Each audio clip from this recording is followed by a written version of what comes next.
ni kuri paji ya 223 mu isezerano rishya. Ni muri paji ya 223 mu isezerano rishya. Urwandiko rw'Abaheburayo ibice 4 murongo wa 14 kugera ku murongo wa 16. Twagezeyo twasoma. Haranditse ngo, nuko ubwo dufite umutambyi mukuru ukomeye wagiye mu ijuru, ari we Yesu umwana w'Imana, dukomeze ibyo twizera tukabyatura. Kuko tudafite umutambyi mukuru utabasha kubabarana natwe mu ntege nke zacu, ahubwo yageragejwe uburyo bwose nkatwe, keretse yuko we atigeze akora icyaha. Murongo wa 16, nuko rero twegera intebe y'ubuntu tudatinya, kugira ngo tubabaririrwe tubone ubuntu bwo kudutabara mu gihe gikwiriye. Amen. Mwanyemere nkabisubiramo. Ayo magambo ni meza. Paulo yandikiye Timoteyo ngo ujye usomera abantu b'Imana ijambo. Kanongere mbasomere nanjye ijambo ry'Imana. Nuko ubwo dufite umutambyi mukuru ukomeye wagiye mu ijuru, ari we Yesu umwana w'Imana, dukomeze ibyo twizera tukabyatura. Impamvu ni iyi: kuko tudafite umutambyi mukuru utabasha kubabarana natwe mu ntege nke zacu, ahubwo yageragejwe uburyo bwose nkatwe, keretse yuko we atigeze akora icyaha. Kubw'ibyo rero, nuko rero twegera intebe y'ubuntu tudatinya, kugira ngo tubaririrwe tubone ubuntu bwo kudutabara mu gihe gikwiriye. Amen. Imana ibaha umugisha. Mwakoze kuza. Nongeye kwishimira kwakira abashyitsi bari muri twebwe. Ubaye uri umushyitsi, hari abahagurutse n'abatashimye guhagarara, kandi ndabizi koko bibaho. Hari nabo dutumira akakubwira ati ngiye ntimuzampagurutse. Nukuri ntacyo, ariko icyo tuzi ndagira ngo tukumenyeshe ko twishimiye kuri kumwe natwe. Wakoze guhitamo guterana na Eglise Vivante. Imana iguha umugisha. Abo tutari kumwe kuwa gatatu, umushumba mukuru niwe wansabye yuko inyigisho tugiye kwiga tugomba kuyisubiramo. Yaravuze ati kubera ibintu twize tugire n'imbabazi abavandimwe bacu batabonetse, ati izi ntebe zose ziba zuzuye, ariko kuwa gatatu ntibajya baboneka. Ati none rero pastor uzasubiremo iyi nyigisho kugira ngo nabo bazabeneficie, nabo bazunguke. Ubwo rero tugiye gusubiramo inyigisho twize kuwa gatatu tutari kumwe, kuko umushumba yabonye ari ngombwa ko namwe mwakagombye kuyikurikira. Imana ishimwe cyane. Imana ishimwe cyane. Ijambo twarimo tuganira n'ubu turimo tuganira ni ijambo rivuga ngo umurimo Yesu akora ubu. Now, the present ministry of Jesus Christ. Umurimo Yesu akora ubu ngubu. The present, now. Ubu Yesu mbega akora iki? Imana ishimwe cyane. Ngewe mbasaba amen nyabona. Yesu ashimwe cyane. Mwongere Yesu ashimwe. Tugiye kuganira umurimo Yesu akora ubu. Ibintu tuza kuganiraho, turaganira ibintu bibiri muri bitandatu tuzaganira. Mbega Yesu akora iki? Aho ngeze numva umwuka wera nyigisha, akora imirimo igera kuri 6 ubu ngubu. Now, kubera iki tuvuga ngo umurimo Yesu akora ubu? The present ministry of Jesus Christ. Kubera iki? Nuko Yesu Kristo mu by'ukuri iki gitabo cyose cya Bibiliya kuva mu itangiriro ukageza mu byahishuwe kivuga Yesu gusa. Amen. Uhereye mu bice 3 umurongo wa 15, Imana itangira kumuvuga mu buryo busa naho noneho bweruye. Ariko na mbere hariho jambo yahoranye n'Imana, niwe waremye ibintu byose. Uyu Yesu niwe wahozeho mbere na mbere. Bibiliya imuvuga wese.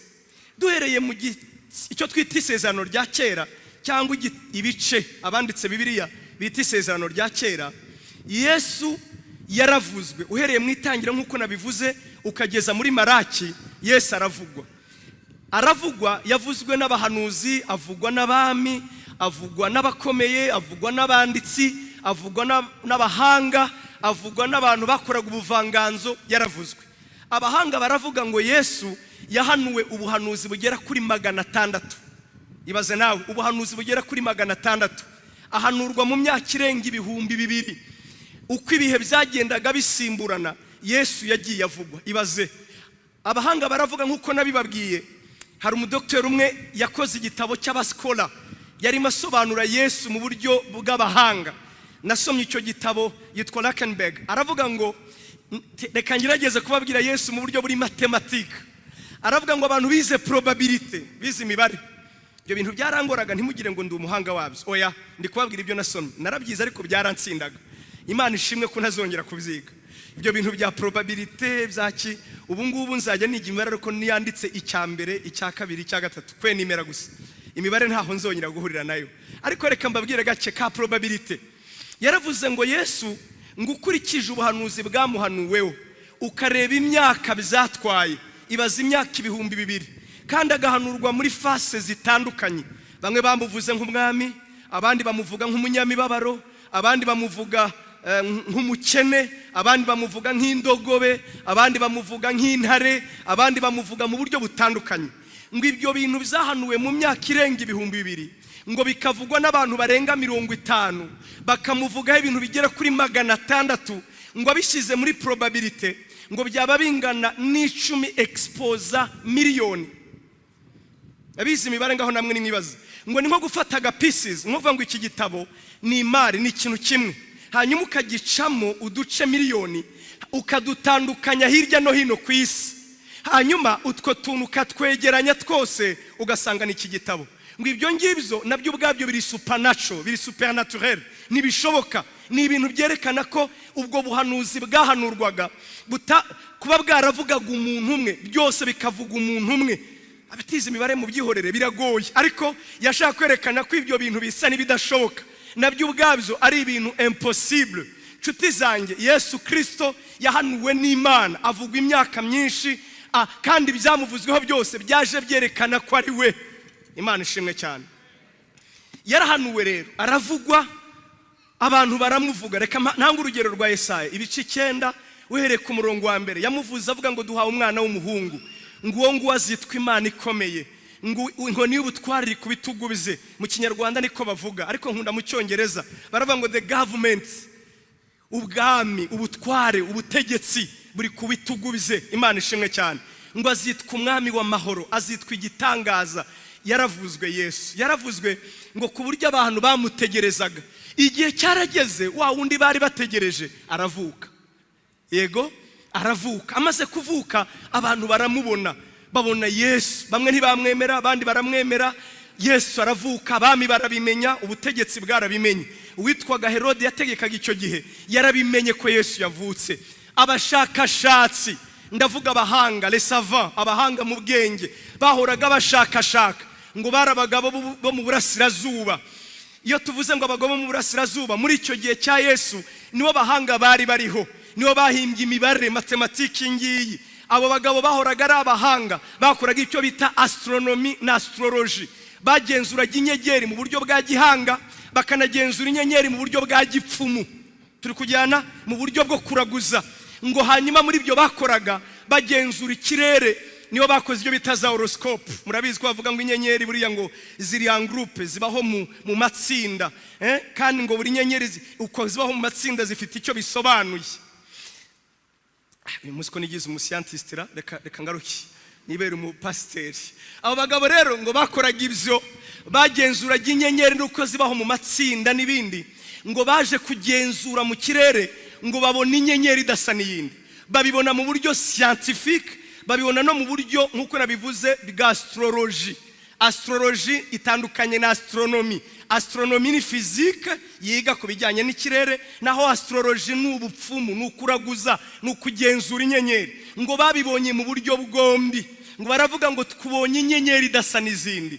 Iyo nyenyeri mu Kinyarwanda ngo bayita muravumba, inyenyeri itameze nk'izindi. Ngo babonye iyo nyenyeri, ngo babona ni inyenyeri igaragaza ubwami, ngo kandi umwami utameze nk'abandi.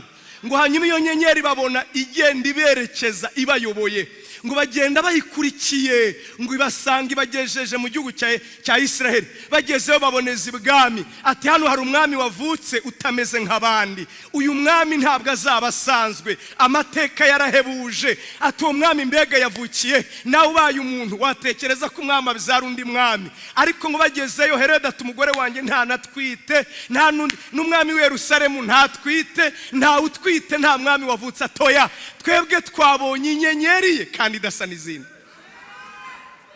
Ati noneho nimukomeze mukore ubushakashatsi turebe. Ngo hanyuma Herode ahamagara abatambyi, arababwira ati niko mwebwe mwemera ibiz'Imana ivuga, hari ikintu muzi cyavuzwe ku mwami? Baramubwira ngo yego, ngo muri Mika ibice 5 haravuga ngo nawe Betelehemu ntabwo uri muto, Imana ishimwe cyane, mu yindi midugudu ngo kuko muri wowe niho hazakomoka umwami kandi azaba ari umwami w'abami. Imana ishimwe cyane.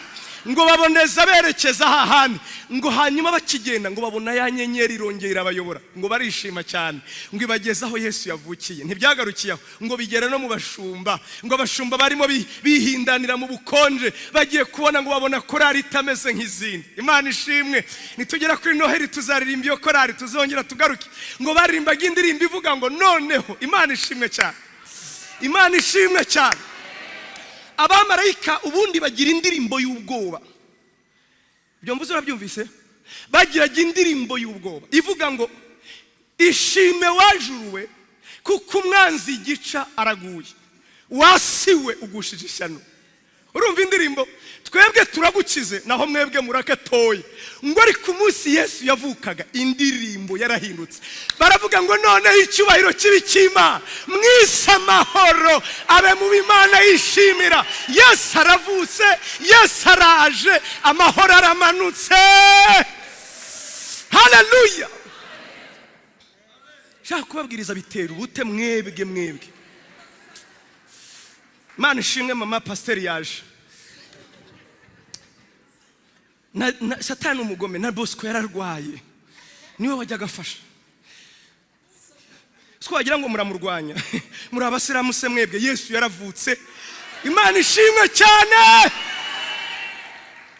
Aravuka, indirimbo zirari. Mwibuke byageze ibwami, bigera mu bahanga, bigera mu baturage, bigera mu bahinzi, biramenyekana ko umwami yavutse. Ubuhanuzi bwahanuwe ngo burasohora igitondo kimwe, Yesu aravuka. Hanyuma abaho, mubyibuke abaho akandi ubuzima bwe butandukana n'ubw'abandi. Twasomye ngo uwe yabayeho nkatwe, ngo uretse ko atigeze akora icyaha, abaho akora ibitangaza. Aya ni amateka yanditswe, aya ni amateka tutahakana, aya ni amateka twakurikirana, twabona. Babandi mu Kinyarwanda bita ngo nabakora ibyo bita ibisigaratongo, abariko abantu bakora archaeology. Abantu bakora, musubire mu cyo kintu narimvuze, mwabyumvise mu Kinyarwanda nyabuna, abagenzura ibisigaratongo. Nabo ubwabo bakoze ubushakashatsi bamenya ko Yesu yabayeho. Ibisigaratongo birabyerekana ko Yesu yabayeho, ntabwo ari igipindi. Yesu si amateka, yabayeho. Yagendagenze ku kiyaga cya Betesida, yagendagenze ku kiyaga cy'i Galilaya, yahakoze ibitangaza, yazuye abapfuye, yakijije abantu ibyaha, yazanye amahoro, yavuze ibyururutse umutima. Ibyo ngibyo byaragaragaye. Nanone igihe kigeze nk'uko byahanuwe, arapfa. Amen. Agira ate? Arapfa. Amaze gupfa ntibizamera nk'uko twese dupfa, ngo niwe wenyine urupfu rwabuzeho impamvu yo kugumana. Imana ishimwe cyane. Niwe wenyine urupfu rwabuzeho impamvu yo kugumana. Kubera iki mvuze ngo urupfu rwamubuzeho impamvu yo kugumana? Mbega amaboko y'urupfu, kuko niko Bibiliya ivuga ngo urupfu rwago nta mbaraga rugira. Urubori rw'urupfu ni iki? Ni icyaha. Kugira ngo urupfu rubashe kugumana umuntu, rufata ahantu hitwa icyaha. Rwabuzaho icyaha kiri, rubura kumugumana, arazuka Yesu. Haleluya. Twebwe niyo mpamvu duherayo nyine, niyo mpamvu tugumayo nyine, tukagira nubwo bariko rwo rwabuze impamvu ruburaho rufata. abizi by'inzuki murabizi ko iyo uruyuki ruyiye umuntu urubori rukava muri rwo ruva mu zindi, kuko narwo ruba rwiteguye gupfa, ntacyo ruba rumeze. Uruyuki ruba rumeze nk'isazi. Rero mbega urupfu rwabaye nk'isazi imbere ya Yesu, rwabuze impamvu yo kumugumana kuko nta cyaha yigeze akora. Arazuka rero, umva rero, arazuka. Amaze kuzuka habaho erreur, habaho ikosa. Abataremeraga ko ari umwami bakora ikosa ryo kugurira abantu amafaranga, kubaha ruswa, yo kubabwira ati bavandimwe nimwirira aya mahera ntimuzavuge ko Yesu yazutse. Ngo abasirikare b'abakomando bari basabye b'abaromani bari basabye Pilato ngo barinde imva ya Yesu, bakubiswe n'umuriro, bakubiswe n'imbaraga idasanzwe, bakubiswe n'abamarayika ngo bagwa hasi baradandabirana. Ngaho namwe muzarase marayika turebe. Bikubita hasi barahwera barapfa, barangije gupfa barongera barabyuka, baraza bati nimushaka mutwice, wa mugabo yazutse. Bajye kubwira boss ati yazutse. Abagabo 6 bari bazi kurinda ati yazutse. Rega haje abamarayika barabagirana, twikubise hasi, twamaze iminota ntazi uko ingana, ntituzi uko byagenze, yazutse. Abandi ati tubahaye amafaranga ntimuceceke ntimuvuge ko yazutse. Umva rero ikosa ryabayeho, umva ikosa ryabayeho. Ngo abagabo bageze mu rugo, ngo abwira madame ati madame, wa mwenda nari narakwemereye uyu munsi ndawukugurira, ndakugurira bya bindi nari narakwemereye. Ingira hinduka, urabyumva neza. Ku meza barya bitandukanye nkuko byari bisanzwe, umugore yambara bitandukanye nuko byari bisanzwe. Hanyuma umugore ati aya mafaranga uyavanye he kuzankorera ishyano? Turi mu gihe urabizi ko Yesu yavudutse pake buri gihe hagati mu kwezi, ntimubizi? Nibwo ubukene buba buvugiriza. None ko turi hagati mu kwezi amafaranga wayavanye he? Aho si ruswa ati nukuri urandenganya, bayaduhaye kugira ngo tutavuga ko yazutse.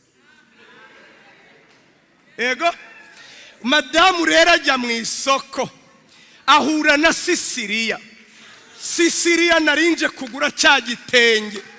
Niko mada aya mafaranga mwayakuye ko ari hagati mu kwezi? Umva nkubwire, erega yazutse, nayo bahaye umugore. Haleluya! Abandi bakajya kujya kugura kanyama. Nikoma ko tubizi ko umugabo wawe ari rushati, muri iki gihe mugura amanyama mutatubeshera, ahubwo yazutse. Inkuru ya mama icyo yuko Yesu yazutse. Haleluya we! Ere niba uriyo bababwira ati turabihoreye mutahe, nawe urumva ekonomi yarabustinze mu gace, ubukungu bwazamutseho, abantu baruhutseho kubera umuzuko w'umwami w'abantu. Ngo yagize gute? Nyuma y'iminsi 40 rero yisubirira hehe? Yisubirira mu ijuru. Ikibazo cyangiye cyaraha, ubu nari nkiri muri introduction, mwaramutse. Umva rero ikibwiriza aho kiri, kiravuga ngo none Yesu arimo arakora iki ubu? Ko yaje mu isi yarahanuwe, tukamutegereza imyaka ikaba imyaka, bagapfa batamubonye. Uretse abantu 2 bagize amahirwe gusa, Imana yari yarabwiye ngo ntimuzapfa mutabonye Yesu. Uwo ni Simiyoni n'undi mugore yitwaga Ana ngo yaramaze imyaka igera ku 107 inarenga, ndetse ngo Bibiri mwita ngo yari umukecuru wa kera. Uyu muntu ngo yategerezaga agakiza. Bavandimwe muri bukubwa doruka kuganira aha, narakubwiye ngo nubona isezerano ry'Imana ritinze uzamenye kuzarama. Urabyibuka? Numenya isezerano ry'Imana niritinda, wowe ujye uvuga ngo nejejwe nuko nzarama.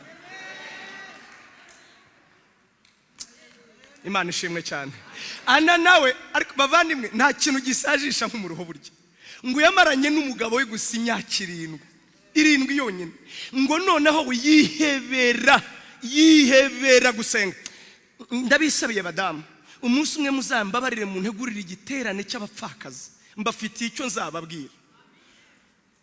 Muranyumvise? Muzambabarire mu ntegurira igiterane cy'abapfakazi. Niyo ntabikura muri Bibiliya, mama wanjye yapfakaye kare, nagira icyo mbabwira. Ngewe nabuze data mfite imyaka 4. Urumva mama namubonye ari umupfakazi igihe kinini. Namenye icyo mbabwira. Uyu mupfakazi witwa Ana n'ibindi Paulo yongeyeho, hari icyo yabwiye abapfakazi abatabana n'abagabo. Hari umugisha wanyu burya. Amen. uyu mukecuru mu migisha yari afite rero, Imana aramurebye iramukane kubisha inkuru nzayibwira nyine abapfakazi ngo akora iki Imana ibwira abapfakazi. Amaze kugikora iramubwira ngo nawe nzaguha kurama, ntabwo uzapfa utabonye iki? Umwami Yesu. Ngo hari n'umusaza wa kera nawe utazwi imyaka ye ngo yitwaga Simiyoni, ijwi ry'Imana ryari ryaramubwiye ngo nawe ntabwo uzapfa utabonye umwami. Abo bonyine barapfa birarangira. Yesu yatuzaniye ubutumwa atumenyesha data, none ko yarangije uyu munsi Yesu akora iki? We ntiwabyibaza? Urabona bigeze kubaza umutwa, bamweretse filimi ya Yesu. Ngo bamweretse filimi ya Yesu, ngo arayireba arababara, atari uyu mugabo nkurikije inkuru ko yagenze, ko uyu mugabo yarenganye, ko uyu mugabo mbone yarenganye. Ngo babazwa n'inkuru yabonye ni ya filimi ya Billy Bright. Ngo arababara, arangije ngo barangije kumwereka filimi bamubaza ikibazo rero, atukurikije uko abibonye urabona Yesu Kristo azagaruka? Atugize ngo iki? Ati Yesu Kristo azagaruka atajya hehe? Ati mbabwiza ukuri mugabo naramuka agarutse azaba ari inyana y'imbwa. Ati kuko wakubiswe inkoni nka ziriya ukagira amahirwe ukigendera. Ati ngiye ntabwo nagaruka. Bavandimwe ntiyatorotse burya, ntiyagiye nk'uhunga inkoni, nkuko nabibabwiye yagiye kwima, yagiye muri aho ubwami buri, yagiye muri source ya autorité, yagiye muri presidence, yagiye aho gutegekera kuri. Niyo mpamvu yavuze ngo ntabwo ari byiza ko ngumino, ngiye kwa data, yaba mwankundaga mwari kwishimira ko ngiye. Amen. None ko ariyo akora iki? Yesu akora iki? Nkuko nababwiye rero tuzavuga ibintu bitandatu, ariko uyu munsi turaza kuvuga ibintu bibiri gusa, hanyuma tujye kwiga buroro ryera. Yesu ashimwe cyane. Yesu ashimwe cyane. Unyandikire ikintu cya mbere Yesu akora, umurimo wa mbere akora ahari mu ijuru. Dore ikintu cya mbere akora, ngo umurimo wa mbere tasheye responsabilité ze. Kuko yaravuze muri Yohana ibice 5:17 ngo data arakora kugeza na n'ubu nanjye ndakora. Niba Yesu akora rero akora iki? Dore ikintu cya mbere akora, Bibiliya tubwira ngo akora umurimo wo gukomeza abamwizera. Umurimo wa mbere akora nuwo gukomeza abamwizera. Kubumva icyongereza akora iki? To offer encouragement to his followers. Ni umuntu wohereza ibihumuriza, yohereza imbaraga, yohereza, ntabyita ibihumuriza nyine, nabyita gukomeza. Akomeza abamwizera ababwira ngo nimuhumure, ndi kumwe namwe, sinzabasiga nk'ipfubyi. Wibuke ijambo yavuze ngo ntabwo nzabasiga nk'ipfubyi, ahubwo nzamanuka mbane namwe. Ikintu cya mbere Yesu akora mu ijuru, ntiyagiye kwima ntarimo arinywera, ahubwo ahora kureba wowe, areba nge, akugira ngo mu ngorane uhura nazo, mu ntambaro uhura nazo, mu masengesho, mu mirimo ukora, abakubwira ngo ndi hafi yawe kugira ngo ngukomeze. Amen. Ndatanga urugero natanze n'ubundi, abo twari kumwe kwa gatatu muri hangana, ariko abatari bahari nyine mbaho urwo rugero. Twagiye ahantu ku nshuti, mbega ari retrouvaille, abantu twari twarabanye kera tukiri abasore, bamwe batarashaka, abandi bari baragiye mu Burayi, bari baje noneho duhurira hamwe. Tumaze guhurira hamwe, urabona iyo abantu batahirukanye barasenganye bongera bakagira ibihe byiza. Tugira ibihe byiza. Umwe mu badamu waruje, waruvuye i Burayi, arahaguruka avuga ku ndimi, arahanura. Amaze guhanura, ndibaza ntari kubu ahanuye ikira, numva nta kintu ngiye gutegereza mu byahanuye, ariko nanone numva ijwi riranyongoreye, numva asobanukiwe icyo akoze. Umva icyo yakoze. Yaravuze ngo ndabazi, ninjye wabahamagaye, ninjye wabatoranije, ndi kumwe namwe, nzabaha umugisha, ninjye Uwiteka, nimukomere. Ndibaza ngiye gutegereza iki? Ariko numva ijwi rirambwiye, uko niko Yesu ajya yoherereza ibihumuriza be. Amen. Nshuti yanjye, atari ukwigirisha, ari umwuka wera avuze. Atari ukwigirisha, nyumva arabigirisha, ariko umwuka wera yamanutse ukumva aravuze, akavuga ngo humura, byinjira mu mutima. Iyo avuze ngo ndi kumwe nawe, wumva ukomeye. Imana ishimwe cyane. Ajya yoherereza abamwizera ibibahumuriza, kababwira ngo nimuhumure. Imana ishimwe cyane. Paulo yandikiye Abakorinto bambe 2 igice cya 1:3, aravuga ngo ndashimira Imana iyo iduhumuriza mu makuba yacu.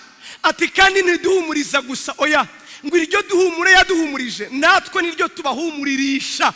kugira ngo tubakomeze no mu makuba yanyu. Imana itwoherereza ibihumuriza. Haleluya. Hari umuvandimwe witwa Wiri yaratwigishije hano, aravuga ngo Yesu ajya mu ijuru ngo yasize dusengeye isengesho ry'akagambane, ngo iryo sengesho ngo niryo sengesho yumva ririmo akagambane, ariko ntibyagarukiragaho. Ngo ibaze nawe umugabo yaraje asanga abantu bafite business iraninga neza, business yo kuroba, abasanga bari kumwe na se na sekuru ari wo mwuga bakoraga. Arababwira ngo ni munkurikire, ngo basiga byose bagira gute, baramukurikira. Uwitwa Petero nawe aramusanga asiga byose agira gute, aramukurikira. Matayo yakoraga muri Rwanda Revenue, ubwo yakoraga muri Israel Revenue, sibyo? Apana Rwanda, Israel Revenue yasoreshaga imisoro ntacyo akennye, kandi abantu bakora muri Israel Revenue ntago bari abakene. Muzabirebe nyine kuba muzi namwe, murabizi ukuntu atabari abakene, ntibabishyurira amashuri se ntimwabyumvise, nta kibazo baba bafite nyine, abameze neza abantu bakora muri Israel Revenue nta kibazo yarafite. Nasomye komateri ya Matayo ngo mu bintu byamubabaje mu buzima ngo nuburyo abigishwa be ngo abandi bigishwa ba Yesu ngo ntibamwizeraga, ngo bahoraga babona ari umuntu wariye ruswa wakoraga amanyanga. Ngo mu bintu byamuvunaga rero, kuko nawe bari barahaye, nawe yafatanyaga n'abandi gushaka income, ngo yakoraga uko ashoboye ngo amafaranga ye akayahereza Yesu ngo ayitiriye abandi, ngo kuko yavuga ko araye ngo ntibari kuyemera, ntibamwemeraga. Uyu mugabo yakundaga Yesu, nawe asiga byose agira gute, aramukurikira. Ibaze rero, kandi buri gihe yahoraga babwira ngo nzanye ubwami. Ntimubizi? Mugende mubwira abantu ngo ubwami bw'Imana buraje. Igihe kigeze Yesu ababwira ati igihe kirageze ngo mpindure byose kuba bisha, bo bishyira mu mwanya. Mwibuke Matayo 18 batangiye kurwana, ubwo agiye kuzana byose akabihindura bishya, ubwo uzaba premier ministre ninde? Niyo mpamvu batangiye kurwanira ubukuru, kuko bo batekerezaga ngo igihe kirageze agiye kuba umwami, none ninde uzamwongereza? Mutekereze namwe abantu bishize mu myanya, nibaza ko batangiye gukoresha amakoti, tuzarahira dute, kuko Yesu yaragiye kuba umwami. Hanyuma aranapfa, ntiyapfa gusa aragenda, anazutse avuga ati rega twe twari tubizi, twarakwemeraga, n'ubundi wagombaga kuzuka. Azutse avuga ati ye nagombaga kuzuka, ariko ubu nsubiyeyo. Ati nsubiyeyo, udusize hese? Ati nta nubwo ari n'ibyo gusa, ndasenze data wo mu ijuru, ngewe nje kuri wowe, ariko aba ubarindira ntibava. Iri sengesho si akagambane. None se barasubira ku kiyaga, ubwato bwarashaje, business yafasha abandi. Matayo bamusibize muri Israel Revenue, barajya gukora iki? Tinyagasani wo kabyarawe, ngewe ndaje, ariko aba gusa bo sabisa ariko barindire muri iyi si. Iri sengesho ryari makagambane, ariko iyo biza kurangiriraho aba yaratugambaniye. Yaravuze ngo ngiye kwa data kugira ngo mboherereze umwuka we.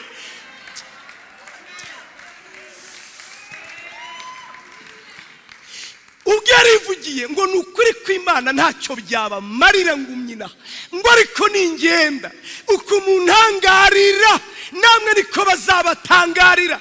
Ndababwira ngo ngiye bitangaza nakoze nubusa, mwebwe muzakora nibirenze. Mbega uko mundeba namwe niko muzaba, byiza nuko nagenda. Erega barahafashe, haragenda nyine ngo bamusiga bamureba bamutumbiriye. Cyakora yajyaga boherereza ibihumuriza bya mbere yohereje, ngo marayika hisamanuka aravuga ati bagabo bigalilaya ko mutumbiriye Yesu, ati uko mumubonye agiye nukuri kose niko azagaruka. Tahubwo mujye gutegereza. Ngo bose bagenda banezerewe bafite ubwoba, ariko bageze i Yerusalemu baramutegereza. Yesu rero nta kintu cya mbere akora, yohereza ibihumuriza. Amen. Yohereza ibihumuriza. Ejo bundi twagiye ahantu ku mucuti yari yakoze anniversaire, arimo dushimira Imana ati kuva nabaho natangira gukorera amafaranga n'ubwa mbere nahuye n'ikibazo cyo kudatunga amafaranga, nkamara imyaka 3 ndi umushomeri. Atari ko Imana ishimwe yo kabyara yanyigishije uburyo itunga abashomeri. Ibyo ni ibihumuriza, ni ibihumuriza. Ukajya wibaza matematike, urabona tujya twiga ibintu ninde muntu utungwa nayakorera ngo tumurebe. Imana idutungisha kamari, ntumbaze uko ibigenza. igifata ipika ivana ikayishyiraho, ukabona irabicanze, ukabona ukwezi kurarangiye ukabona birahuye. Waguza runaka ntakwishyuze vuba, ukabona birahuye ntumenye uko bigenze. Gitwoherereza ibihumuriza. Erega ndabareba namwe mufata ideni. Se simbabona. Ninjye ngenyine ra. Twese nyine itwoherereza iki? Ibihumbi. Umurimo wa mbere akorera berabe nukugira ngo bakomeze. Ababwire ngo humura ndi kumwe nawe. Ejo bundi mama Venasi yatubwiye igihe yakirijwe muri 81. Ni mubyibaza. Muri 81. 80? Indege ya Mitera yari itaraza Musungati. Mu Mitera yari ataraza mu Rwanda. 81. Ni kera bya kera s'il vous plaît. None ubu ukabugize iki gihe utarabivamo ni ibihumuriza bye. Nyankuraje maye. Nugu ndabihamya neza wahuye n'ibicupa uhura n'ibisi. Yiwe hari ibyo duhura nabyo natwe twakwireba nitumenye uko twabirenze kubera ko twoherereza ibihumuriza adukomeza no mu makuba yacu. Hari ikintu nkundira Pastor Edmond byananiye no kubimwigiraho ariko ndabimukundira n'umwihariko we. Icyo kintu agihuje n'abadamu. Yibuka itariki n'ukwezi n'amasaha. Ati muri 2002 baramfunze hari mu kwa gatatu tariki 15. Ati Imana ingirira gutya bavandimwe. Imana imuhumugisha kuko azi gukora records z'ibihumuriza. Undi ni fisi nawe ajya tugira ati ndabyibuka shani tukibagirwa ibihumuriza bye. Ajya twoherereza iki? Ibihumuriza. Imana ishimwe cyane. Twebwira dukiza tukibagirwa ariko Imana ishimwe yuko ikomeza amavi n'amaboko yacu ntidutenebuke tugakomerera muri aka gakiza. Hari umurimo uzagorana mu ijuru. Ngo ni umurimo wo kudushimira. Ngo ubwo azaba ahagaze imbere ya se ngo arimo tuvuga imyato ngo areba asenga ati ngwino mwana wanjye wabaye intwari. Twebweho mu mutima tuzaba dusana bafite ipfunwe tuvuga ngo intwari atawamvanye n'injye hasi ngo atangira mvuge ibigwi mubwira ntoya uri umwami wibeshye iki gihe. Ati nukuri bakwambika ikamba ntoya kubera iki se? N'ubuntu bwawe gusa bwangize gutya. Mbega iyo utankomeza ureba nari kugera aha. Twongere tugarure ya makamba yose ngo tuyakubite ku birenge bye tumubwire ngo icyubahiro ni icyawe. We waduhumurisha mu makuba yacu, we wadukomeje umutima, wowe utugejeje aha, wowe uduhaye ubugingo buhoraho. Icyubahiro ni icyawe. Ni utwoherereza iki? Nubu njya mushimira nyibaza ngo ariko uzatinyuka ntubyibuka ko yabyivugiye bamwe ngo bazababwira ngo nimuze nari nshonje murangaburira. Tumubwire ngo uratubeshyera twashonje ryari turakugaburira. Ababwira ati nimuze bavandimwe nicyo twashoboye ni wadushoboje. Atwoherereza iki? Nguyu umurimo wa mbere akora yankuraje abamwizera, yohereza ibikomeza abamwizera. Niki gituma sudahitanwa na bya bibaze kubizi ko bikomeye nuko ari udukomeza mu makuba yacu. Icya kabiri rero hari nacyo ndi busorezeho Nyagasana afashe ndangize vuba. Iyo ngeze aha ndatwarwa, aha niho nkunda kurutaho ndangije. Umvirize ngo adusengera isengesho rya gitambyi. Yesu adusengera isengesho ry'umutambyi mukuru. Subiremo. Yesu adusengera isengesho ry'umutambyi mukuru. Ibi ngibi nabisobanuye ntiwabyumva. Isengesho ry'umutambyi mukuru ritandukanye n'isengesho ryanjye, ritandukanye n'isengesho ryawe, ritandukanye n'irindi sengesho ryose. Kubera iki? Ubundi umutambyi akora iki? Umurimo w'igitambyi ni uwuhe? Umutambyi ngo ashinzwe guhora yereka Imana abantu. Uranyumva? Umurimo we nuwo guhora akora imirimo y'Imana ariko ayikorera abantu kandi agafata abantu akabereka Imana. Mbega umutambyi asa n'uri hagati y'Imana n'abantu abwira abantu ngo dore iby'Imana yemera, dore iby'Imana ishaka, dore uko Imana ibakeneye. Akabwira n'Imana ngo Mana wirakarira abantu bawe, ongera kandi ubarebe. Mbega ahora akora uwo murimo wo guhora yunga Imana n'iki n'abantu. Niyo mpamvu umutambyi yasengeraga abantu, yatambiraga abantu ibitambo kugira ngo Imana ibarebe neza. Agahora akora umurimo nibura wo gutuma relation hagati y'abantu n'Imana iba nzima. Ego habagaho abatambyi rero b'ubwoko bwinshi, ariko reka mvuge bubiri. Abatambyi basanzwe n'umutambyi mukuru. Mu ihema ry'ibonaniro Imana yabwiye Mose kubaka, yamubwiye ngo aryubake, ryari rigizwe n'ibice bitatu. Icya mbere hari urugo. Uru rugo rwagerwagamo n'abantu bose, n'abanyamahanga barahageraga. Hari aho bitaga mu ihema, aho bitaga hera. Aha hera hageraga abatambyi bose. Noneho hakaba naho bitaga hera cyane. Ahera cyane ngo hageraga umutambyi mukuru wenyine, ngo kandi nabwo ngo akahagera rimwe gusa mu mwaka. Umva rero, ngo iyo yahageraga Bibiliya itubwira imihango yakoraga. Ngo yagombaga gutamba ibitambo by'ibizahabye, ngo kuko nabagoswe n'intege nke. Ngo agatamba ibitambo by'ubwoko bw'Abiseri bakoze batazi. Ngo agatamba ihene bakayohera bakayivugaho imivumo, bakamwambika hano ku kuguru icyo bitaga amakomamanga, umugozi. Ngo kuko iyo yinjiraga hera cyane atitunganije yashoboraga no kuhapfira. Hanyuma ntawageraga ngo amuvaneyo. Kugira ngo bamenye ko yapfuye rero bakururaga umugozi. Bakurura umugozi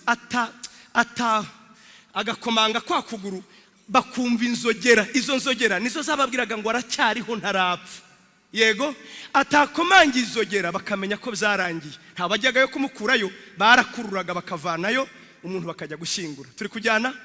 Umutambyi mukuru rero yanyuraga muri izo etape zose zitoroshye kugeza ubwo yageraga hera cyane. Iyo yageraga hera cyane rero, cyangwa se ahera hahera, hari hagizwe n'isanduku y'isezerano. Iyo sanduku y'isezerano hejuru bahitaga ngo ni ku ntebe y'ihongerero. Turi kujyana. Abandi bakita intebe y'ubuntu, niko Bibiliya ihita. Ni ku ntebe y'ihongerero cyangwa intebe y'ubuntu. Mbega isanduku, murayumva isanduku. Hanyuma hejuru ku isanduku ahangaha habaga intebe. Iyo ntebe bayitaga intebe y'ihongerero. Iyo ntebe y'ihongerero rero icyayirangaga gitandukanye n'ibindi, ngo nuko hahoraga umucyo. Uwo mucyo nta muntu wawumurikaga, wari umucyo utagira source, nk'ikimenyetso cyo kwerekana ko ari Imana ituye. Amen. Iyo umutambyi yageraga aho rero ntahagwe, yabaga ajyanye amaraso ataraye, amaraso y'ihene n'ibindi, akayatunganyiriza akayasiga ku mahembe yaragose iyo sanduku y'isezerano. Imana ikanezezwa n'igitambo cye. Si icyo gusa, yarangiza ngo agacana igicaniro cy'imibavu, Imana ikanezerwa, ikumva gusenga kwabo, ikemera gusenga kwabo. Yesu nawe rero Bibiliya niko itubwira ngo we yabaye umutambyi mukuru, ngo ntabwo yinjiye ahera ho mu isi, kuko Imana yabwiye Mose ngo niwubake isanduku ukurikije icyitegererezo cy'ibyo ureba. Mbega iyi sanduku cyari igishushanyo cy'ibyo mu ijuru twebwe tutareba. Yakoze isanduku nko kuvuga ngo dore ijuru uko rimeze nuko tugomba kuryubahiriza. Ntabwo ryari ijuru, ariko ryari igishushanyo cy'ijuru. Ngo Yesu rero we mutambyi mukuru, ngo ntabwo yinjiye muri rya hema ryo mu isi, ngo ahubwo yinjiye mu ihema ry'ukuri. Ngo yinjiye mu ijuru bwaho, ngo ahagarara imbere y'intebe y'Imana, atari ya yindi y'igishushanyo. Ahagarara imbere ye kugira ngo adusengere isengesho ryumvikana. Amasengesho yacu agira amakaraza, amasengesho yacu ntiyemerwa. Mbabwire ngo iki bavandimwe, mbaho urugero. Narababwiye kwa gatatu, ntabwo uratangira gusenga. Ugitangira gusenga ukumva unaiza ngo kandi yarimo asenga, ese manu nuko baramukozeho niki, kumbe yibutse ko atasiza kinze cyumba. Wari utangiye gusenga ati ubwo yibutse ko icyumba sasa gikinze, ukabona aricaka bakabye mwunuze. None wa mukoze sinsange hanyibyera kandi arimo araramye. Nuko duteye wewe ntajya ujya usenga, waba uri musenga ukumva udukweto ngo ka ugahita ukanguka, Mana yacu ukajya ukareba uwo ari we, Mana yacu Mana. Suko duteye. Wari wasenga utangiye kujyayo ukibuka ati ye uzi ko atangaruriye, uzi ko atangaruriye. Namwe byari byababaho. Wari watangira gusenga ukajya ubona ibintu bari mukora biragarutse ati mwizina rya Yesu, ubwo nyine ukongera ukimunyamunya mwizina rya Yesu. Ibaza ayo masengesho yacu. Hari abajya bananirwa gusenga kuko imbere yabo hari umukobwa mwiza bicaranye akajya kwitakajisha, Mana yacu Mana. Ntusenge uwo munsi ukaba. Ayo masengesho ugira ngo ari cyo atumarira. Kereka gusa uwinjiye ahera. Haleluya. Yatambutse urugo, yanesheje isi, yarenze abantu bagera, agerayo distraction zitaba, agerayo ibitarangaza bitaba, bya bindi bitamuhuza, areba Imana mu maso ngo ayibwira nk'uko Data ashaka. Hari udusengera nyabuna.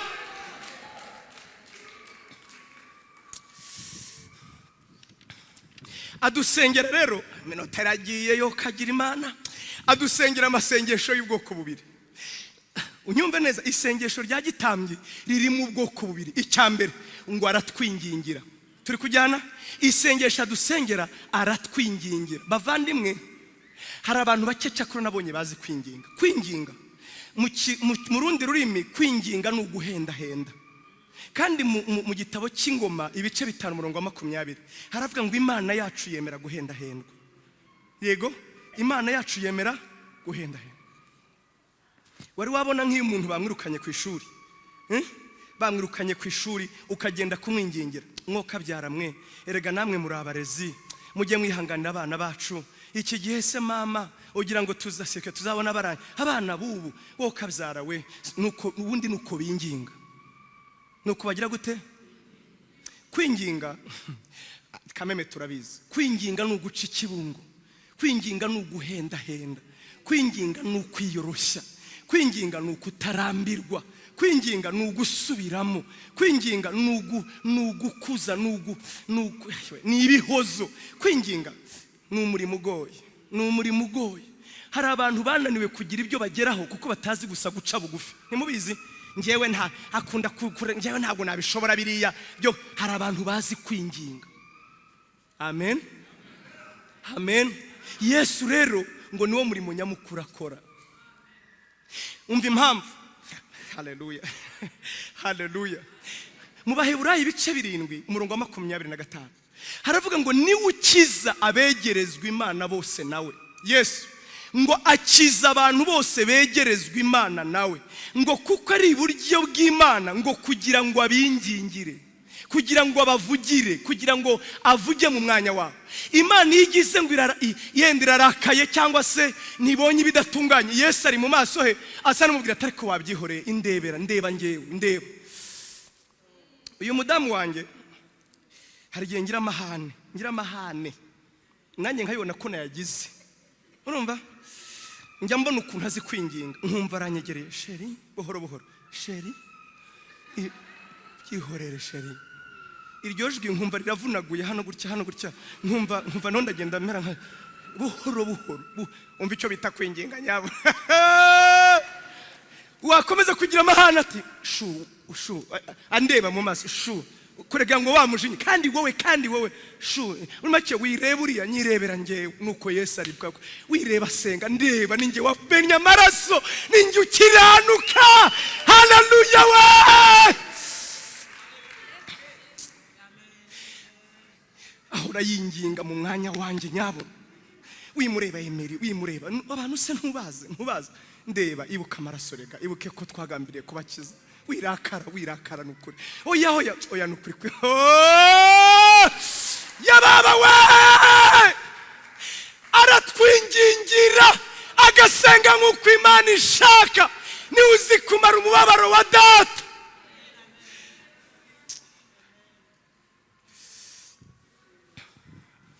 Utamushaka cyo ntabwo ari Yesu. Yesu aratwingingira. Abaroma ibice 8 uhereko umurongo wa 34 haravuga ngo ninde warega intore z'Imana? Mbega ni Yesu, ngo kandi ari uri iburyo bw'Imana kugira ngo atwingingire. Nababajwe n'abantu ndabigeraho. Hari abantu bakora umurimo wa Satani. Ndagusabye uwihorere uyu munsi, uwihorere. Umurimo wa Satani ni wo kuturega. Yesu byarivugiye ngo Imana Data yanumye mu isi kugira ngo abazanyizera bose bazakizwe nanjye. Ngo kuko Imana itatumye mu isi umwana wayo gucira urubanza abari mu isi. Ntabwo umurimo wari wo guca urubanza, nuwo kutuvugira neza, nuwo kutwingingira.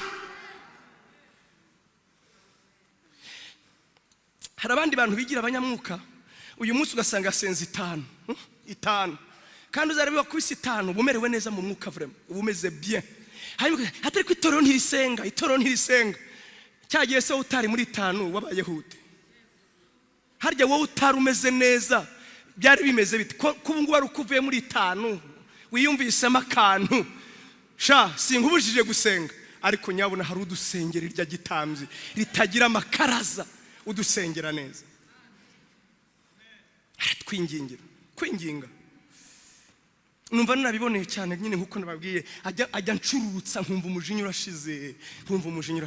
Hari genda akarakara gahungu kakoze amakosa, numva nkagaterura akamwati sheri n'umwana wawe, ariko shu wirakara cyane, ariko rega nawe azakura, umujinya ukagenda ushira, namureba ukagenda ushira. Nuko Yesu ameze, agenda acubya. None turiho nubu turaramuka, turagenda kubw'urukundo rwe no kwinginga kwe, aragahora ku ngoma umwana. Reka twigire ku igaburo ryera, tuvuge icyanyuma rero. Aratwingingira yego, ugira ngo sinabivuga icyumweru kigashira, ko kutwingingira. Imana ishimwe cyane.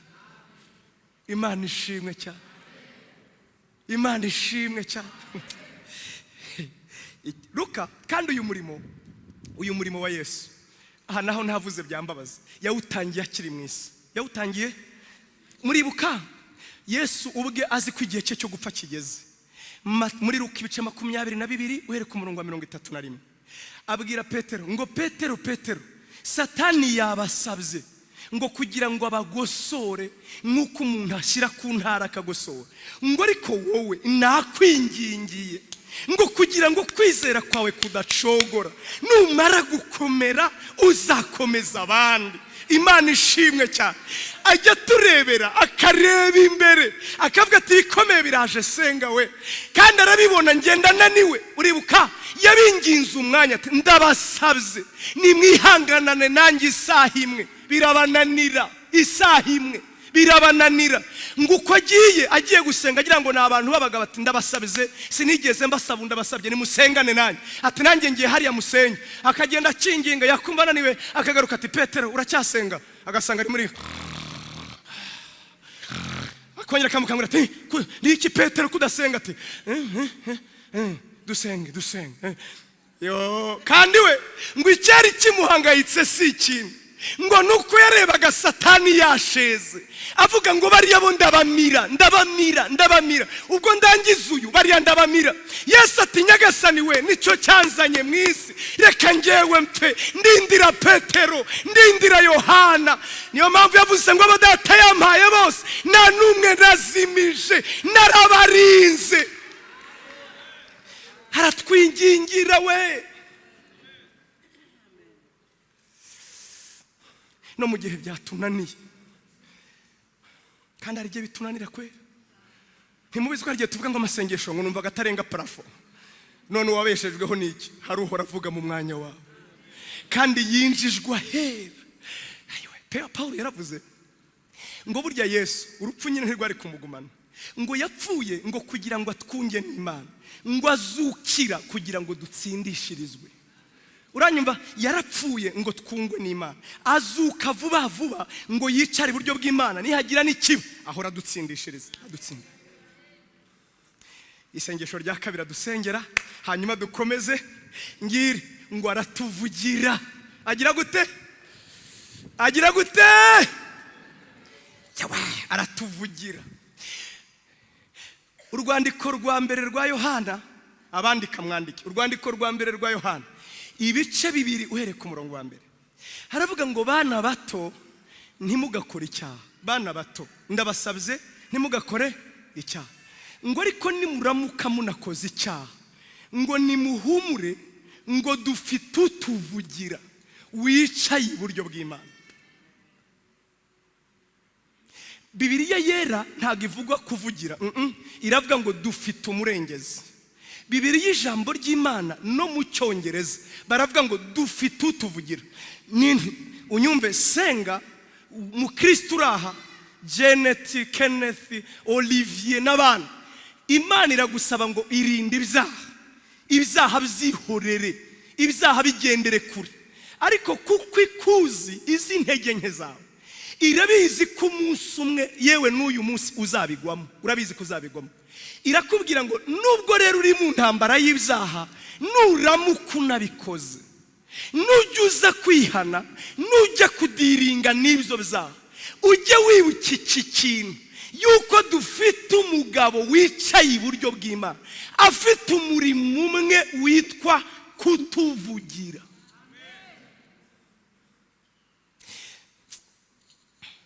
Kugira gute? Bavandimwe, iri jambo ko Yesu atuvugira nta gaciro ryagira tutavuze impamvu atuvugira. Uzi impamvu atuvugira? Ngo nuko Satani nawe ari umurezi wa bene data, ahora twakuzinga, ahora tushinja, mu Kinyarwanda cyiza ahora dushinja. Ibyahishuwe ibice 12 umurongo wa 10 haravuga ngo ishime wajuruwe wasi ubonye ishyano, ngo kuko umurezi wa bene data wa wundi uturega ngo amanukanye umujinya, ngo umwe ahora barega ku manywa na nijoro. Umwe ahora barega ryari? Ku manywa na nijoro. Mbega rero Satani araza, unyumve, buri ku manywa. Urumva nawe umuntu ukora ako kazi ntaruhuka, ahora imbere y'Imana abwira Imana ngo senga wamubonye buri asabizaye ati abyaye ati. Nta turega ku byaha gusa, kuko murabizi ingaruka z'ibyaha n'urupfu, ibihembo by'ibyaha n'urupfu. Turajyana. Bamwe ahora barega ati abyaye atera kuyemo inda, abyaye atera kuyemo inda. Urasaba kwemera ko atwita kandi yarakuyemo inda? Yakuyemo zingahe? Ntabwo agomba gutwita, ntagomba kubyara, dore nabo wamuhaye yabakuyemo. Kandi koko waravuze ngo iryinyo rihorerwa irindi, urupfu ruhorerwa urupfu, nawe akwiye gupfa atabyaye. Yesu araha ngaha akavuga ati akwiye gupfa atabyaye. Imana ubwo urumva ni umucamanza. Urabizi ko umucamanza areka bakaburana nyine, agacura utari urwa kibera. Umucamanza ari hariya ateza amatwi. Satani we aravuga ati ntakwiye kubyara, ntakwiye kunguka, akwiye gufungwa. Urabizi ko twese ntawe udafite ibyaha, business ikwiye guhomba, dore yaribye, dore umuvumo yawinjije muri we. Ahora avuga twese twakuzinga hatabuzemo n'umwe. Uranyumva avuga? Yesu nawe ari iburyo bw'Imana ati nyakubahwa mucamanza, data wa twese, nibyo koko senga nta mubesheye, yarabikoze. Neje ubundi yakoze ibindi, nibi yarabikoze. Niwe wenyine uburana adahakana, wenyine gusa ku isi. Uzarebe ba Damasi niba hari hano na ba Alexandre, baravuga ati iyo ngingo siyo, yenterprese nabi itegeko, siko ameze. Ati nawe wari uhari, ceceka ni wari uhari, dore ibyo yakoze mu maso hawe, yarakoze ibi, yakoze nibi. Yesu ati nibyo koko, hari n'ibindi yibagiwe, na kamera yaramwanduje. Akomeza akavuga ati none urashaka iki? Ubizi se itegeko nomero Abaroma 6 umurongo wa 23 haravuga ngo impembo y'ibyaha ni urupfu. Yesu nawe akavuga ati yego, wibagiwe umurongo wo hasi, uravuga ngo ariko impano y'Imana ni ubugingo buhoraho muri Kristo Yesu. Atoya none bigomba kugenda gutya, toya oya, kandi urashaka iki? Ndashaka urupfu. Ako kanya Imana ishimwe cyane, ako kanya akamubwira ati urupfu, ati wibuke neza amaraso namennye kubwa, amaraso namennye kubwa. Akabwira data ati nibyo, wibuke ko washatse amaraso atagira ibara n'inenge, kandi ayo maraso niyo namennye. Wibuke data waravuze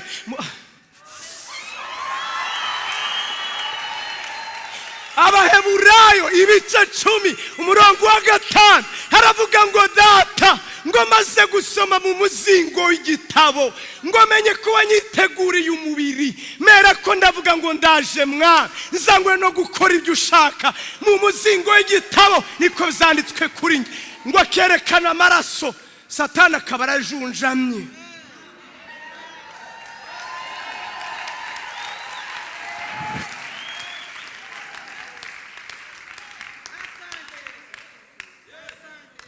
Cyo mukundira rero yo katsindwa ntabura kwapiringa. Kwapiringa murabyumva?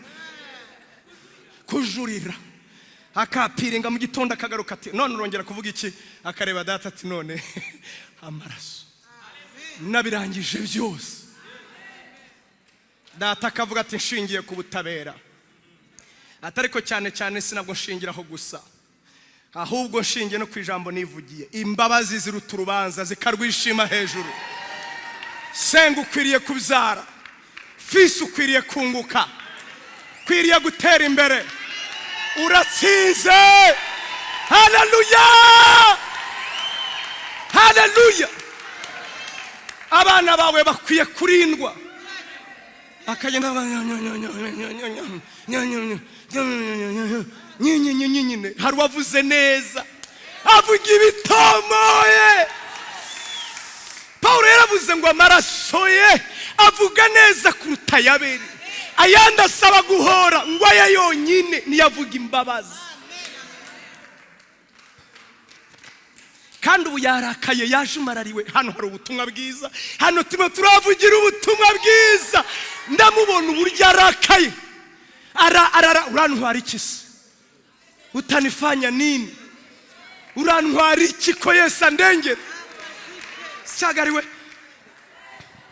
Urabizi akavuga ati endereya senga, endereya. Tukagaruka kuri rya jambo rero, ntabwo arangirizaho. Ryarindi twatangiriye ngo ubwo dufite umutambyi ngo utameze nk'abantu, we uzi kubabarana natwe, ngo azi uburyo intege nke zacu ziri, ngo niwe wenyine. Ibice 2:18 ndavuga mu Baheburayo, haravuga ngo niwe wenyine ngo uzi gutabara abageragezwa bose, ngo kuko nawe yababajwe no kugeragezwa ubwe.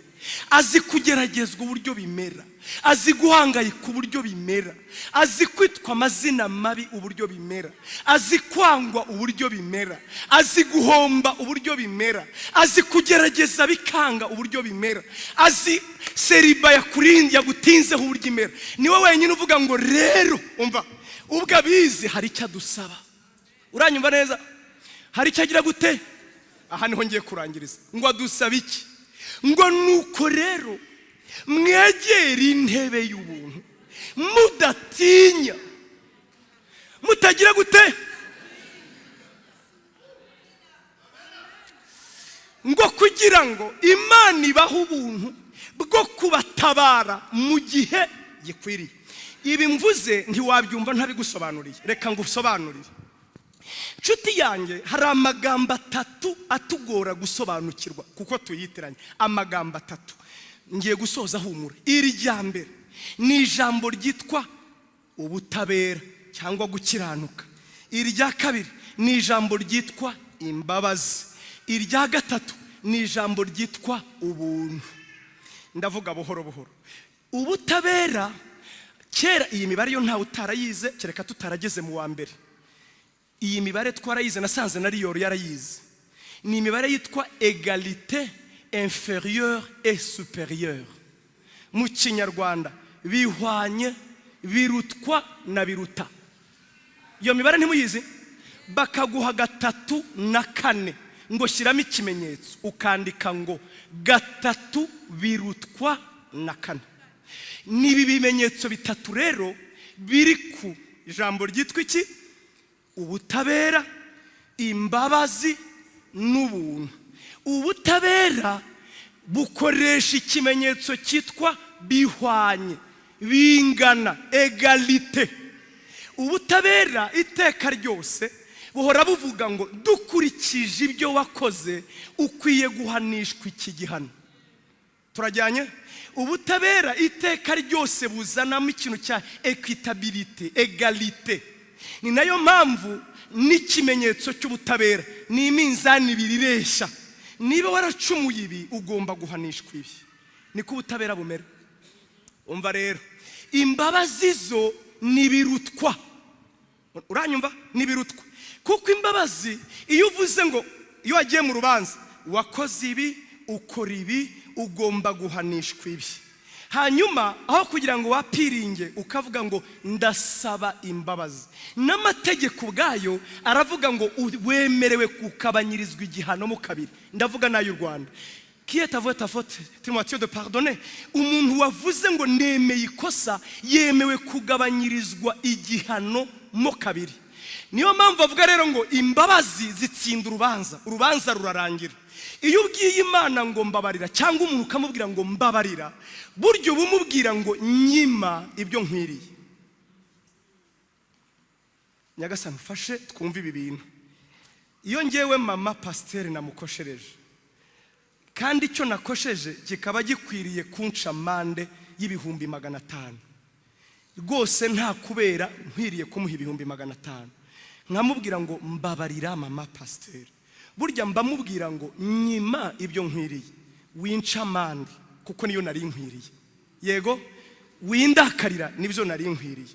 Niyo mpamvu kubabarira bivuze ngo babara mu mwanya wanjye. Wowe kuki se ko ari njye wakobaje, kuki ari wowe wababara? Iyo nkubwiye ngo mbabarira rero, ka kababaro nakagombye kugira, wowe kababare mu mwanya wanjye. Kubabara ni ugusaba kwimwa ibyo wari ukwiriye. Twabyumvise nibura? Iyo madamu namukoshereje nkamubwira ngo mbabarira, mba ngira ngo anyime ibyo nari nkwiriye mu buzima bwanjye nawe. Kubabarira rero ni ukwimwa ibyo wari ukwiriye bibi. Ubuntu rero turi kujyana, ubuntu bwumvikana nk'igihembo cy'ibyaha iyo utabusobanukiwe. Iyo wumvise ijambo ubuntu, ndega na Paulo yarabivuze, abyandikira Abaroma ibice 3:8 ngo abantu batubeshyera ko twigisha abantu gukora ibyaha, ngo abantu batubeshyera ko iyo tuvuze ubuntu bw'Imana byumvikana nkaho twigisha abantu gukora ibibi. Oya, ubuntu rero ni biruta. Uranyumva neza? Normalement ibyaha nakoze mu butabera nakagombye kubizira, hanyuma ungirira imbabazi wagize unyima bya bindi nari nkwiriye. Ubuntu rero nuguhabwa ibyo utari ukwiriye. Hagira abantu 3 baza hano, mbasobanurira iki hanyuma soze. Hagira abantu 3 baza vuba 3 baze hano.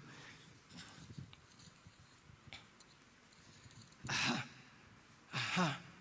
Hagira abandi 3 baze hano, bari ku bato batari abasaza noneho. Abajene baze hano 3.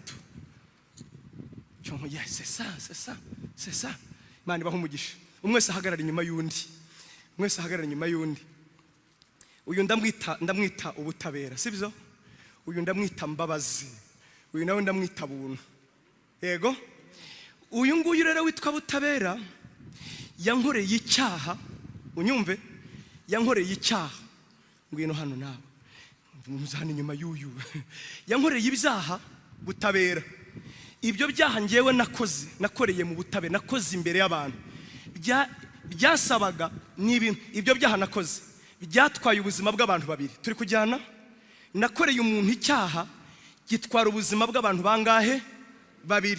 Ubutabera buravuga ngo nakagombye kwishyura ubuzima bw'aba bantu bombi. Ngewe igihano nkwiriye rero cyo kwishyura ubuzima bw'aba bantu bombi, yenda harimo gufungwa burundu cyangwa nanjye gupfa. Turi kujyana? Gucirwa urubanza rwo gupfa. Iyo mvuze ngo mbabarira, mbambwira mbabazi uyu nguyu ngo nyima rwa rupfu nagombaga gupfa kuko nanjye nisha. Turi kujyana? Kwera ko nisha aba bantu bombi, kandi ubutabera bukavuga ngo of course ijisho rihorerwa irindi, iryinyo rihorerwa irindi. Wo kabyarawe mbabarira, mbamubwira ngo nyima nanjye urupfu nari nkwiriye, wituma mpfa kuko nicyo nari nkwiriye. Turi kujyana? Ibi bintu ntabwo ari byiza. Antuka mbabaza kwiriye gukomerwa amashyi. Mbabazi ni mwiza pe. Ewe mbabazi we warakoze. Yababa we, iyo umuntu ababariwe gusa uvuga ngo birasa n'ibihagije, nta kindi nkeneye, birahagije. Umva ubuntu rero uko bumera. Uranyumva? Ubuntu bwo buravuga ngo nyuma yo kubabarirwa ndakongera nundi. Mu gihe uyibuke ngewe natwaye ubuzima bwa 2, mbabarirwa sinagira ikintu nkorwa, yarambabariye gusa. Noneho ubuntu bwe, uyu buntu anyongera ibindi nkaho wagira ngo ampembeye ibyaha. Turi kujyana? Aha, tugaruke kuri Yesu rero. Ibyaha twakoze byari bikwiriye urupfu, kutubabarira byari bihagije. We yongeyeho ubugingo buhoraho ku buryo wagira ngo ni igihembo cy'ibyaha. Abatumva ubuntu rero babufata nk'igihembo cy'ibyaha.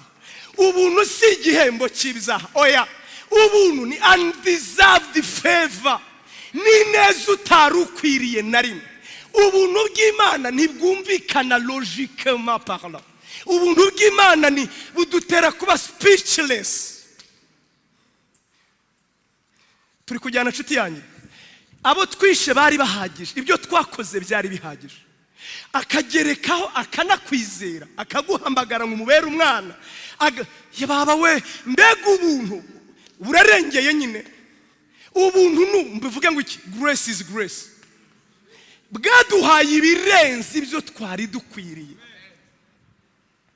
Rimwe ngo umupasiteri yashatse kwigisha umwana w'ubuntu ngo abura uko abimubwira. Yari yaragiye kubwiriza, none ngo yari afite agahungu gato kitwaga Daniel, gato kakadoresa, ngo kabatesha umutwe kakajya gatera amabuye mu rugo. Amafaranga abona abazungu bakunda kureresha abana babo, kubahereza ngo bigerere amafaranga, mbega bibereye abagestionnaire. Amafaranga ye ngo arayangiza, akajya ataha ijoro, agarutse asanga nyina yararakaye.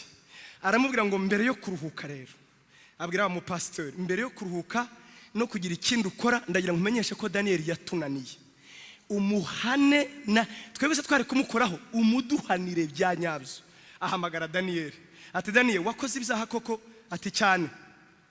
Mukuru we na mama baricara ngo baramurega, bavuga ibyaha, barabirambura. Ati ibi byaha rero wakoze, nkurikije uko bingana, ndakuzitura inkoni 10, ndagukubita inkoni 10. Nyirabiza abadoresa ntabwo bajya basaba imbabazi, sinkubiti. Ati genda uryame hasi. Azana ikiboko akubiti ya mbere. Daniel ati azitura ya kabiri, ati yababa we. Iya gatatu Daniel yifata ati ndapfuye. Ageze ku ya gatatu, ngaho byuka. Mbere yo kumukubita aramubwira ngo icyo ngiye kugukorera, ati ubu n'ubutabera, nkurikije amakosa wakoze, ngewe papa wawe numva ukwiriye inkoni 10, ndazigukubita. Ati sawa. Amugeze ku ya gatatu, ati ngaho byuka. Ati ko mbyutse se kandi bambwiraga ubutabera. Atuzi icyo ngukoreye rero, ibi nkoze noneho byitwa imbabazi. Ntabwo ngukubita 10, ndakubabariye kuko ndi papa wawe, zuka. Mbega ataragira nkubwira ngo imbabazi zitsinda ubutabera. Ngo Daniel abyutse areba papa mu maso, atewana ati ntakubeshye, nkunze imbabazi kuruta ubutabera. Ndumva nkunze imbabazi kuruta ubutabera papa, kuva uyu munsi imbabazi ararenze. Ati imbabazi ni nziza. Ngo ajya mu cyumba, urabizi ko abazungu bakunda guhanisha abana, ajya mu cyumba. Ajya mu cyumba afite ipfunwe. Ngo bigeze saa 8 aramuhamagara ati Daniel, uri hese ko shaka gutemberana mu mujyi, ndashaka ko tujyana mu mujyi. Ngewe ati kandi igituma nkujyanye mu mujyi, ngiye kukugurira ice cream. Ati ngo baragenda, bageze mu nzira, ati papa ubutabera nabwumvise, n'imbabazi nazumvise, none si ibi bya ice cream byo byitwa ngo iki? Ati ibi byitwa ubuntu. Ati ayo wasigiye narayangije, n'ayabandi narayariye, kunkubita ukareka kunkubita ubwabyo byari bihagije, none ugeretseho no gusa n'umpembera ibyo nakoze. Aramubwira ati ibi nibyo bita ubuntu nyine, mbiguhaye gusa ku bushake, nguhaye ibyo udakwiriye. Ati ndahinduye papa, ubuntu ni bwiza kuruta imbabazi. Nibura mu magambo yoroshye wumvise ubuntu bw'Imana. Iyo turirimba ngo mbega ubuntu bwaduhaye ubugingo buhoraho, nimurebe urukundo rw'Imana rutangaje, rwatumye twitwa abana b'Imana tutabikwiriye na busa. Ndagusabye uyu munsi urekere umurimo wa Satani witwa gucira abandi urubanza. Niwe wenyine uzi kuregana, aririmba ate, avuga ate, nyonyonyonyonyo, nyoshwa nyoshwa. Iyo mirimo ni y'abadayimoni. Abana b'Imana ntibabaho baryo. Buntu na mbabazi na butabera Imana ibaho umugisha. Yesu abagirire neza. Ugira ngo sinshoje, ndashoje. Tugiye kujya kwigaburo ryera. Mwumvise impamvu dutinyuka kujyaho? Tugiye kwegera hariya kuko n'abatari babikwiriye yaratwegereje. Ndagusabize twegera intebe y'ubuntu tudati. Hari abantu urabona mu bintu bya mbere nkunda kubivuga byamvanyaho narindi, ni uburyo tutakuraga igaburo ryera. Iyo tugiye kwigaburo si ahantu twibukira ibyaha, ahubwo tuyibukira ko ariho bizakuriwe. Ntabwo twagombye kuririmba ngo nari mubi, ahubwo uravuga ngo shimwa Gorogota, aho ibyaha byanjye byakuriweho. Imana ishimwe cyane. Iyo twegera tuvuga ngo shimwa buntu bw'Imana kuko watumye twegera meza, aho twari dukwiriye gupfira niho twaki. Kwisi nibwo bwa mbere abantu ba celebratinze urupfu. Ubundi urupfu iyo turuvuze dukuka umutima, urupfu twese ruraduhungabanya, ariko n'ubwa mbere hari uwapfuye noneho tukishima kuko yarapfuye tubaho. Niyo mpamvu ntawe twima hano. Hari waje kumbwira ngo ariko se bura n'abasilamu wabaha, ngize amahirwe akarya, ngize amahirwe akarya. Iwacu dufitemo abantu b'abasilamu, iyo bakoze icyo bita rayidi na rayidi kubwa baradutumira, gusa sinjya njyayo. Uzi impamvu? Nanjye ku ipasika ntibaza, sinjya njyayo, ntituzanabipfa n'abavandimwe kuki se baduhatira guhereza kurya za rayidi zabo n'ibindi na bya bindi? Kubera iki? Babagira ngo dusangire kwizera. Niko Paulo yavuze ngo iyo twegera ameza y'umwami tuba dusangira, uyu ni umugati, ngo ahubwo tuba dusangira umubiri n'amaraso by'umwami. Ngize amahirwe akayarya akanywa aya maraso, najya mimutsindira yanywa gukoreho, yanywa guhindure, yanywa yaviriye wowe, yanywe. Imana ishimwe cyane. Haleluya. Ntawe twima, kuko Pastor Dimo yavuze neza ngo na Yesu Yuda ntiyamwimye. Yarabiyobeye se mu kanya ari mu mugituri, ariko yarwatisha unywa ntacyo. Bavandimwe, tugiye kwegera amaraso adaca urubanza, atagira uwo yegezayo, atagira uwo abwira ngo wakoze byinshi. Amen.